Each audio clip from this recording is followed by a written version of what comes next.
ثم نفخ فیہ اخری، پھر سور میں دوبارہ سے پھونکا جائے گا، فَإِذَا هُمْ قِيَامٌ يَنظُرُونَ، تو سب کے سب لوگ زندہ ہو جائیں گے اور یوں کھڑے ہو کے ایک دوسرے کو دیکھنا شروع کر دیں گے، انتظار کریں گے کہ اب کیا ہونا ہے۔ وَأَشْرَقَتِ الْأَرْضُ بِنُورِ رَبِّهَا، زمین جگمگا اٹھے گی تیرے رب کے نور سے، یعنی اللہ تعالیٰ اس دنیا پہ آ جائے گا جیسا کہ شان کی لائق ہے۔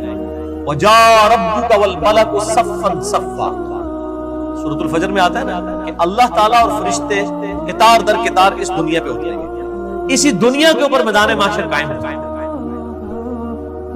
وَأَشْرَقَتِ الْأَرْضُ بِنُورِ رَبِّهَا، زمین جگمگا اٹھے گی تیرے رب کے نور سے۔ وَوُضِعَ الْكِتَابُ، اور نامہ اعمال کا دفتر سامنے رکھ دیا جائے گا۔ وَجِيءَ بِالنَّبِيِّينَ وَالشُّهَدَاء، اور بلایا جائے گا نبیوں کو بھی اور شہداء کو، شہادت علی الناس کرنے والے لوگ جو نبیوں کے بہاف پہ نبیوں کا پیغام ان کی امتوں تک پہنچاتے ہیں، ان کو کہتے ہیں شہید۔ ایک تو وہ شہید ہے جس کو آپ شہید سمجھ رہے ہوتے ہیں، جو جنگ میں مارا جائے، یہ تو بہت چھوٹا شہید ہے۔ اصل شہید وہ ہے جو اللہ کی دعوت لے کے اٹھتا ہے اور شہادت علی الناس کرتا ہے، جو بخاری مسلم میں موجود ہے، کیا میں نے اللہ کا پیغام تم تک پہنچا دیا؟ صحابہ نے کہا یا رسول اللہ پہنچا دیا۔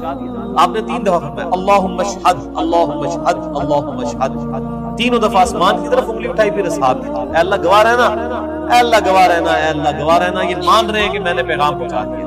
اور پھر فرمایا اب تمہاری ذمہ داری ہے کہ تم اس پیغام کو لوگوں تک پہنچاؤ جو یہاں پر موجود نہیں، یعنی وہ شہادت علی الناس، یعنی وہ ذمہ داری جو نبی علیہ السلام کے مبارک کندھوں پر تھی وہ آپ نے شفٹ کر دی امت تک۔ اب امت شہادت علی الناس کرے گی، تو ظاہر ہے جو پھر شہادت علی الناس کرنے والے ہیں ان کو نبیوں والی تکلیف سے بھی گزرنا پڑے گا، تو اللہ تعالیٰ پھر قیامت کے دن ان کو بدلہ دلوائے گا، نامہ اعمال بھی آ جائیں گے، نبی بھی، اور نبیوں کے جو خلفاء ہیں جو نبیوں کے طریقے پر قیامت تک لوگوں کو دین کی طرف بلانے والے، شہادت علی الناس کرنے والے لوگ ہیں، وہ بھی بلا لیے جائیں گے۔ پھر کیا ہوگا؟ وَقُضِيَ بَيْنَهُمْ بِالْحَقِّ، پھر ان کے درمیان فیصلہ کیا جائے گا انصاف کے ساتھ۔ وَهُمْ لَا يُظْلَمُونَ، اور ان پر ظلم نہیں کیا جائے گا۔ وَوُفِّيَتْ كُلُّ نَفْسٍ مَّا عَمِلَتْ، اور ہر جان کو وہی کچھ بدلہ دیا جائے گا جو اس نے دنیا میں عمل کیا، ہر جان کو بدلہ مل جائے گا۔ یہ نہیں ہے کہ دنیا میں کسی نے برے اعمال کیے تو اس کو بدلہ کوئی اچھا مل جائے گا، یا دنیا میں جس بیچارے نے اچھے اعمال گزارے اور زندگی مفت سی کی گزاری، اوتھے بھی جا کے بیچارہ انج ہی رہے گا نا، وہاں تو پھر اللہ تعالیٰ کہ ہاں تو پھر کرنسی کوئی اور ہے نا، وہاں تو نیکیوں کی کرنسی چلے گی۔ ہر جان کو بدلہ ملے گا جو کچھ اس نے دنیا میں عمل کیا۔ وَهُوَ أَعْلَمُ بِمَا يَفْعَلُونَ، اور اللہ خوب جانتا ہے جو کچھ وہ دنیا میں کام کیا۔ اللہ کو کسی فرشتے کی، کسی نامہ اعمال کی کوئی حاجت نہیں ہے کسی کا ریکارڈ رکھنے کے لیے۔ ریکارڈ تو کئی ایک ریکارڈ جو ایسے نکلیں گے کہ جو اللہ کے حضور وہ نیکی شماری نہیں کی جائے گی۔ جو ریاکاری والی نیکیاں ہیں فرشتوں نے تو لکھی ہوگی، فرشتوں کو تو نہیں پتا کہ کسی شخص نے یہ دکھلاوے کے لیے مسجد میں ٹائلیں لگوائی ہیں اور مسجد کے کنواں کھدوایا ہے، یا مسجد میں ٹوائلٹ بنوائے، یا مسجد میں قالین بچھوا دیا، یا مسجد کے اندر اس نے ایئر کنڈیشن لگوا لیا، یہ لوگوں کو دکھانے کے لیے لگایا تھا اس نے یا میری رضا کے لیے لگایا تھا، اللہ کی رضا کے لیے، یہ بات فرشتوں کو نہیں پتا۔ فرشتے علم غیب تو نہیں جانتے، اسی لیے ان کے نامہ اعمال میں ایسی نیکیاں نکلیں گی۔ صحیح مسلم میں حدیث نہیں ہے قیامت والے دن ایک سخی کو، ایک شہید کو اور ایک قاری کو بلایا جائے گا، اللہ تعالیٰ تینوں کو اپنی نعمتیں گنوائے گا، تو وہ قاری کہے گا یا اللہ میں نے تیری خاطر قرآن پڑھایا، اللہ میں نے جھوٹ بولتا ہے، تو نے اس لیے پڑھایا کہ لوگ تجھے قاری کہیں۔ شہید کو بھی کہا جائے گا تو نے اس لیے جان دی کہ لوگ تجھے بہادر کہیں، اور سخی کو کہا جائے گا تو نے اس لیے اتنا مال خرچ کیا کہ لوگ تجھے کہ بڑا ہی نیکوکار ہے، بڑا سخی ہے، اور تمہیں دنیا میں تمہارا اجر مل چکا ہے، میرے ہاں تمہارے لیے کوئی اجر نہیں ہے۔ فرشتوں نے تو ان کو سخی شہید تو لکھا ہی ہوا تھا، تو فرشتوں کا ریکارڈ تو اس پہ تو اللہ تعالیٰ نے فیصلہ نہیں کرنا، فیصلہ تو اللہ تعالیٰ نے اپنے علم کی بنیاد پہ کہ کس کے اعمال واقعی میرے لیے تھے اور کس کے نہیں۔ اسی لیے ریاکاری کو شرک اصغر کہا گیا۔ اب آخری رکوع آ رہا ہے، وَسِيقَ الَّذِينَ كَفَرُوا إِلَىٰ جَهَنَّمَ زُمَرًا، قیامت والے دن دوزخیوں کو، کافروں کو، بات نہ ماننے والوں کو ہانکا جائے گا دوزخ کی طرف گروہ در گروہ۔ اس میں مسلمان بھی شامل ہوں گے، اس میں کافر بھی شامل ہوں گے۔ وہ مسلمان جو عملاً کافر تھے، صرف وہ شناختی کارڈ میں مسلمان تھے، نماز کوئی نہیں پڑھتے۔ حَتَّى إِذَا جَاءُوهَا، جب کہ وہ دوزخ کے پاس آئیں گے فتحت ابوابها، تو دوزخ کے دروازے ان کے لیے کھولے جائیں گے. وقال لهم خزنتها، تو اب دوزخ کے اوپر جو داروغہ ہے، خزانچی ہے، جو سمجھ لیں وہاں کی مینجمنٹ چلا رہا ہے، حضرت مالک علیہ السلام، سورہ الزخرف میں ان کا نام لیا ہے. تو دوزخ کے پورے معاملات ان کے انڈر، چیف ایگزیکٹو ہیں وہاں. تو جب دوشیوں کو لایا جائے گا نا دوزخ کے دروازے پہ، تو پہلے جو جنہوں کہتے ہیں پہلا میڑا جڑا نا انہوں نے مار، وہ خزانچی کیا کہے گا؟ وقال لهم خزنتها، وہ خزانچی کہے گا الم یاتکم رسل منکم، کوئی تمہارے پاس کوئی رسول نہیں آیا تھا دنیا میں؟ کوئی بدبختو دوزخ تک پہنچ گئے ہو، کیا تم ایسے لوگ ہو کہ جن کے پاس کوئی رسول نہیں آیا کہ ان کو پتہ ہی نہیں چلا؟ اصل میں تو رسول آیا ہوگا، یہ ان کو ٹونٹ کروایا جا رہا ہے. اور آپ قربان جائیں، اللہ نے آپ کے اوپر کتنی نعمت تمام کی اور میرے اوپر کتنی نعمت تمام کی کہ قیامت کے دن کا ڈراپ سی وہ ویڈیو پہلے ہی قرآن میں چلا کے بتا دیے کہ یہ کچھ ہونا ہے. اگر یہاں میں کسی کو یہ مستقبل کی ویڈیو دکھا دوں آپ میں سے کہ جی آپ میں سے جو فلاں شخص بیٹھا ہوا ہے جیسے ہی یہاں سے سیڑھی اتر کے روڈ کراس کرے گا ٹرک کے نیچے آگے مارا جائے گا، ویڈیو دیکھ لے تم نکلنا ہی نہیں ہو، تسی کہنا میری قبر اتنے بنا دو، میں یہ یہی ہوگا نا. لیکن یہ قیامت کے دن کا ڈراپ سین بتایا جا رہا ہے، لوگوں کے کان پہ جوں تک نہیں رینگتی. اور اکثر لوگوں کو تو وہ یہ چیزیں قرآن پڑھنے سے ہی دور رکھا جاتا ہے. تو اللہ تعالیٰ ماتا ہے کہ وہ خزانچی کہے گا تیرے پاس کوئی رسول نہیں ہے تمہارے پاس، منکم یتلون علیکم آیات ربکم، جو تمہارے رب کی آیات تم پر تلاوت کرتے، وَيُنذِرُونَكُمْ لِقَاءَ يَوْمِكُمْ هَذَا، اور تمہیں ڈراتے آج کے دن کی ملاقات سے کہ تمہیں اپنے رب کے حضور پیش ہونا ہے. اس جو یہ ملاقات ہونے والی تھی اس کا ڈر سنانے والا کوئی پیغمبر دنیا میں نہیں آیا تھا. آپ دیکھ لیں اللہ کے حضور بزرگوں والا کوئی کنسیپٹ نہیں ہے. اللہ کے حضور دائی جو ہے، امام جو ہے وہ صرف پیغمبر ہے. یہاں تو ہونا چاہیے تھا نا کہ کوئی بزرگ نہیں آئے، کوئی فرقیاں دے بزرگ، کوئی شیخ الحدیث جنہوں نے تو گل دسی ہوئے، وہ سارے کے سارے ڈاکی ہیں. اصل میں جو ریپریزنٹیٹیو ہے گاڈ کا آن دی فیس آف ارتھ وہ صرف پیغمبر ہوگا، باقی تو سب ڈاکی ہیں، سب کے سب وہ تو مڈل مین. اصل میں جو پرسنالٹی ہوتی ہے وہ صرف پیغمبر ہوتا ہے.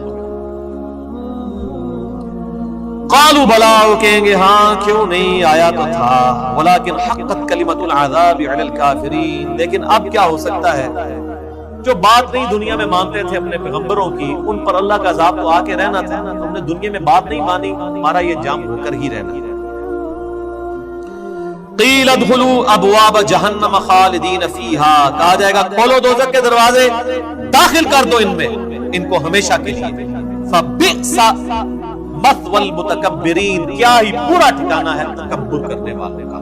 اور تکبر کی ڈیفینیشن میں پہلے بتا چکا صحیح مسلم سے کہ تکبر یہ ہے کہ تم حق بات سے اناد کرو اور لوگوں کو حقیر سمجھو.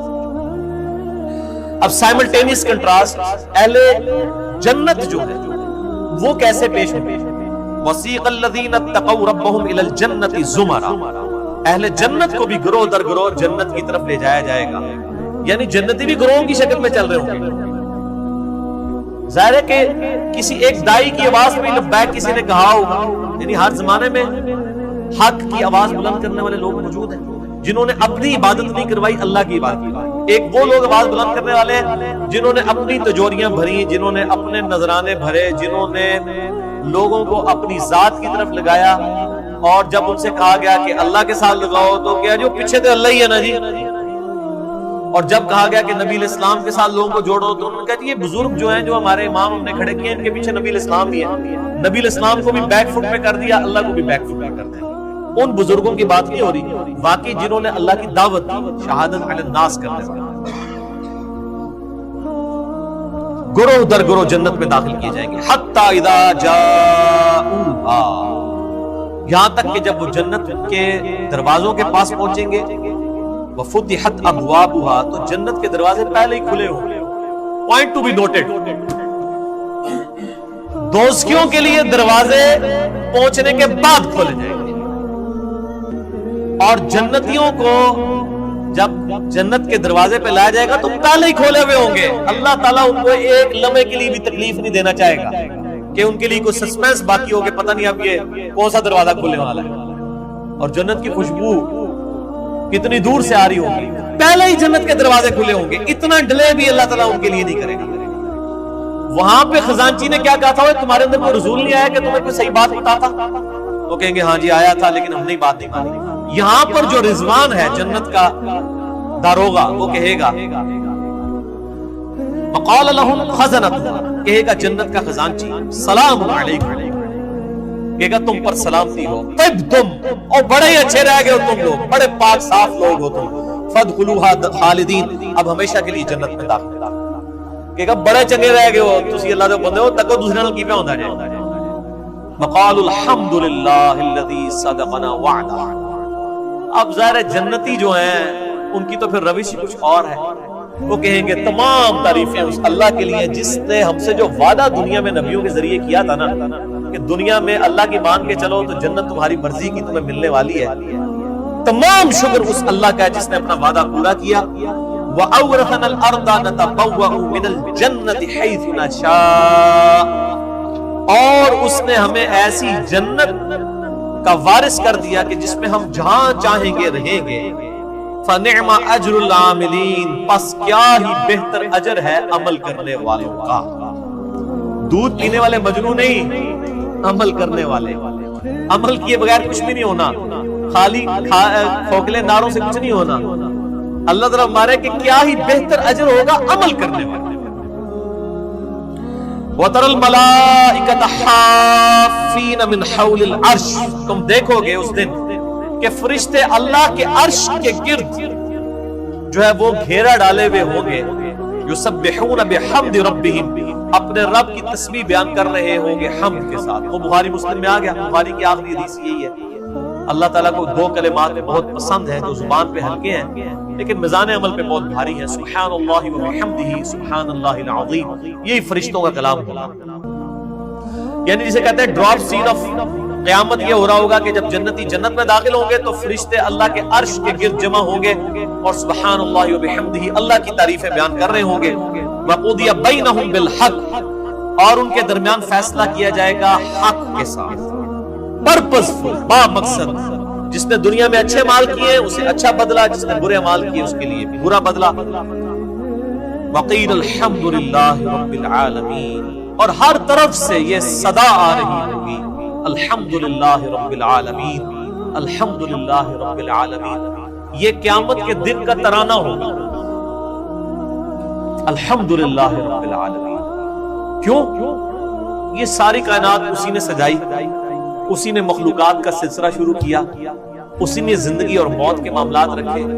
یہ پورے کے پورا جو ایک آپ سمجھ لیں سٹیج سجایا گیا تھا نا، اس کی کنکلوژن جنت اور دوزخ کی شکل میں ہوگی نا جب، تو جنتی جب جنت میں پہنچیں گے نا تو بس حقیقت بات ہے کہ یہاں بیٹھ کے احساس ہو رہا ہے کہ جس شخص کو دوزخ سے بچا لیا جائے گا تو اس کی تو زبان سے ہی تسبیحات ختم نہیں ہوگی، شکر ہے یا اللہ تیرا، شکر ہے یا اللہ تیرے لیے ساری تعریفیں ہیں، تو نے بچا لیا۔ تو قیامت کے دن حمد کا ترانہ کیا ہوگا؟ الحمدللہ رب العالمین، تمام تعریفیں اللہ کے لیے، ہر طرف سے یہ ندا آ رہی ہوگی الحمدللہ رب العالمین، الحمدللہ رب العالمین، الحمدللہ رب العالمین۔ اور یہاں لوگوں نے وہ اپنے بزرگوں کے نعرے بنائے ہوئے، اور جی ہم تو اس طریقے سے نعرہ مارتے ہوئے جائیں گے، اسی تے ادھر کٹھے ہوانگے، اسی اینجو وانگے اینجو وانگے، وہ بھائی کچھ بھی نعرے نورے نہیں ہوتے۔ ایک اللہ کی حکومت ہے، لمن الملک اليوم للہ الواحد القہار، آج کے دن کس کی بادشاہت ہے؟ ایک اکیلے اللہ کی جو سب پہ چھایا ہوا ہے۔